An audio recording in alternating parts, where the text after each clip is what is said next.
কেউ যদি মদিনায় বেদাতি কাজ করে, বেদাতি কাজ করলে যদি এত বড়, তো বড় বেদাত হচ্ছে শিরিক।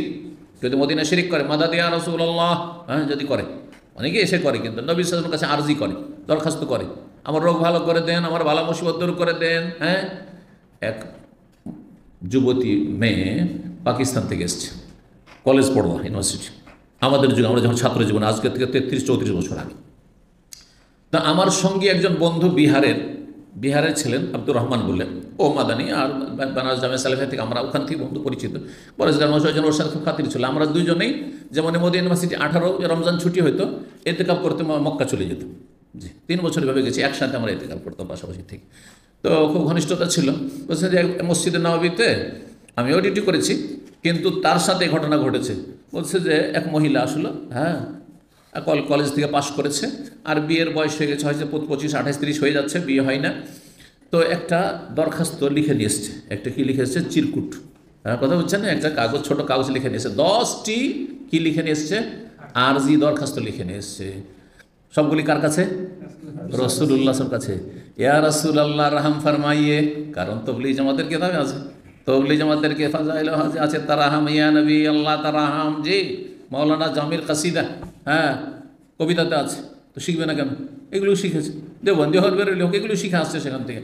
আর সে তাতে লিখে আসছে, रहम फरमाइए मेरी है इतनी उम्र हो चुकी है, अभी तक शादी नहीं है, मेरी शादी का बंदोबस्त कर दीजिए या रसूल अल्लाह, हाँ ये दीजिए वो दीजिए, मेरे रोज़ी में बरकत दीजिए। अभी 10টি দরখাস্ত, কোনোভাবে ও জালিতে ঢুকাইতে চাইছে, পারে না। যখন পারলো না, বলছে ওখানে আমি ডিউটি, তখন দেখছে যে ও তো দেখে ইন্ডিয়া বাংলাদেশের মতো লাগছে, দেখে পাকিস্তানের মতো লাগছে, তো ওর হাতে ধরিয়ে দিয়েছে যে বড়াই মেহরবানি, ইয়ে নবী পাক তক পৌঁছা দিচ্ছে, হ্যাঁ, নবী সাল্লামের কাছে এটা পৌঁছে দিন, আপনি যেহেতু ডিউটি করছেন দেশের মানুষ। ও হাতে নিয়ে নিয়েছে ওর কাছ থেকে। নেওয়ার পরে বলছে আমি পুরোটা পড়ে দেখলাম, 10টা পয়েন্ট, 10টি দরখাস্ত রাসূলুল্লাহর কাছে, যারা এই শিরক বেদাত করতে আসে। আমার সাথে একটা ঘটনা ঘটেছে, এক মহিলা এসে দৌড় দিয়ে, বাবুস সালাম যে 1 নম্বর গেট, ওইখানে ডিউটি করছিলাম, আর আসার পরে দৌড় দিয়ে চুমা দিয়েছে একবার দরজাগুলোতে। দরজা যখন চুমা দিয়েছে, তা আমি বললাম যে মা ইসমে চুমা नहीं देना चाहिए, এখানে এভাবে বসা नहीं देना चाहिए। तो আমার এত রাগ आ গেছে, বুড়ি মহিলা বলছে ये नहीं करना चाहिए, वो नहीं करना चाहिए, तो हम इतना पैसा खर्चा करके क्यों आए हैं, এত পয়সা খরচ করে আসলাম কেন তাহলে? আরে বাবা, তুমি হজ করতে এসছো, উমরা করতে এসছো, জিয়ারা করতে এসছো, করো, কিন্তু তুমি এটা করে নেকি পাবে না, বুঝছেন না? এই হলো অবস্থা। তো এইসব যারা বেদাতি কাজ করবে, এইরকমই কোনো হারাম কাজ, মদিনায় চুরি করলো, মদিনায় ডাকাতি করলো, মদিনায় খুন করলো, মদিনায় জেনা করলো, মদিনায় নারী ব্যবসা করলো, হ্যাঁ, অনেকেই এই যে খাদ্দামারা পালিয়ে চলে আসে, সেগুলোকে ঘরে রেখে, হ্যাঁ, নোংরামি করে, এইসব খবিসগুলো অনেকেই ধরা খায়। তো এইসবের শাস্তি, আর বিশেষ করে সেটা যদি মদিনা হয়, তা আরও কঠিন শাস্তি, আরও কঠিন শাস্তি। সহিহ বুখারীতে 1876 এই হাদিস আপনারা পড়েছেন, কিন্তু হাদিস কি রয়েছে, মান আহদাসা ফিহা হাদাসান, কেউ যদি মদিনায় কোনো পাপ করে অথবা বেদাত করে, দুটোই তর্জমা। আওয়া মহদেসান, অথবা কোনো বেদাতিকে আশ্রয় দেন, মদিনায় কোনো পীর এসছে, আর আপনি আপনার বাসাতে নিয়ে গিয়ে খাওয়াচ্ছেন, আপনি যে চলেন, আর হোটেলে বিল দেবেন, চলেন এক টাইম আমার বাড়ি খান, আমার বাসায় খান, নিয়ে যাচ্ছেন আপনি।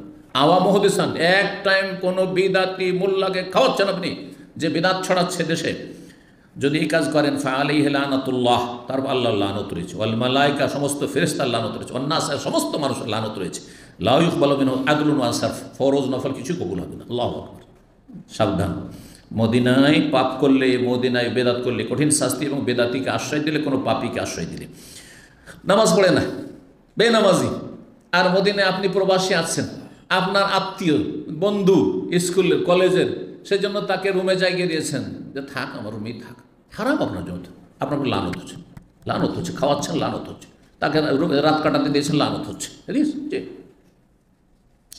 21 নম্বর ফজিলত, এই মদিনায় জাবালে ওহুদ পর্বত রয়েছে, আর ওহুদ পর্বতের বড় ফজিলত রয়েছে। সহিহ বুখারীতে 4070 নম্বর হাদিস, নবী সাল্লাল্লাহু আলাইহি ওয়াসাল্লাম বলছেন, হাযিহি তাবা, এই মদিনা হচ্ছে তাবা শহর, এই যে তাবা আসলো।